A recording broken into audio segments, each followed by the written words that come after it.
कार्तिक पुणे का एक जाना माना बिजनेसमैन था।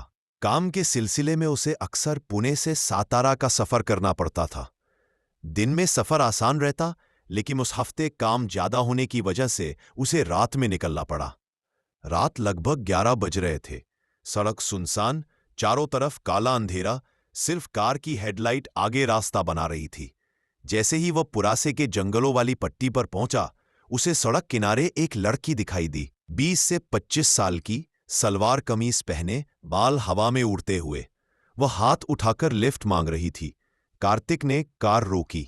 लड़की कार के पास आई और धीमे स्वर में बोली, भैया मुझे आगे जाना है, बहुत अर्जेंट है।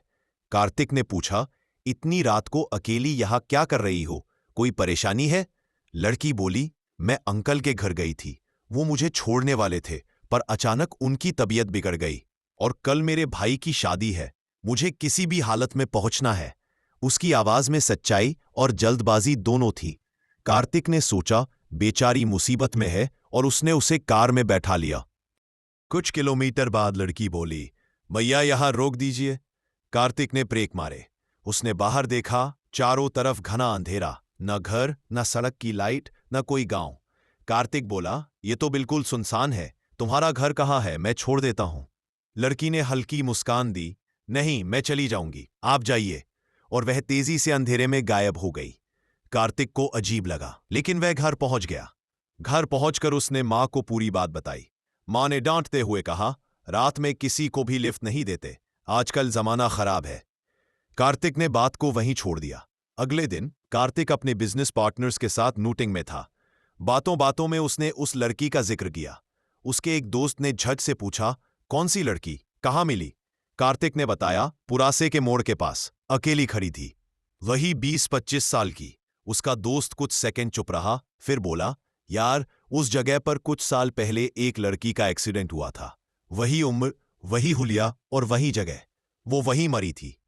कार्तिक का चेहरा सफेद पड़ गया, क्योंकि उसके दोस्त ने जिस लड़की का वर्णन किया वही कार्तिक को रात में मिली थी। समय बीत गया। करीब 3 साल बाद कार्तिक को फिर उसी रास्ते से सातारा जाना पड़ा। रात थी, ठंडी हवा और पुरासे का वही सुनसान मोड़। अचानक कार की हेडलाइट में वही लड़की खड़ी दिखी। वैसे ही कपड़े, वही उम्र, वही चेहरा, जैसे समय उसके लिए रुका हुआ हो। कार्तिक का दिल जोर से धड़कने लगा। उसने खुद से कहा, मैं कार नहीं रोकूंगा, मैं नहीं रोकूंगा। लेकिन कार अपने आप धीमी हो गई। ब्रेक दबे जैसे किसी अदृश्य हाथ ने पकड़ लिया हो। दरवाजा खुद ब खुद खुला। लड़की अंदर बैठ गई। वह मुस्कुराकर बोली, पहचाना कार्तिक? कार्तिक के हाथ कांप रहे थे। वह चुपचाप गाड़ी चलाने लगा। रास्ता खत्म हुआ। लड़की का गांव आया।